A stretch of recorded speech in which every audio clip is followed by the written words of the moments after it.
जय श्री राम साथीहरू। अब म पूजा गरेर आइसके।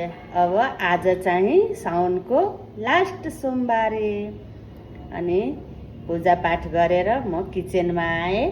किचनमा आज मेरो छोरीले खाना पकाएको छ, म हेराउँदै छु हजुरहरूलाई। यो हो आलुको अचार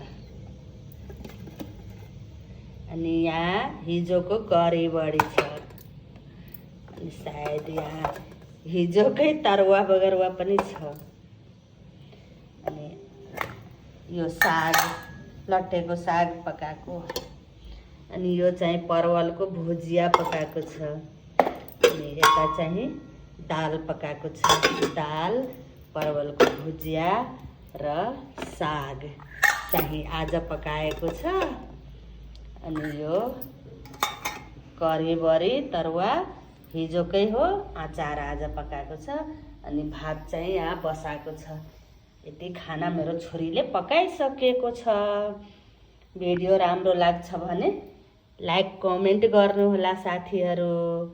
जय श्री राम।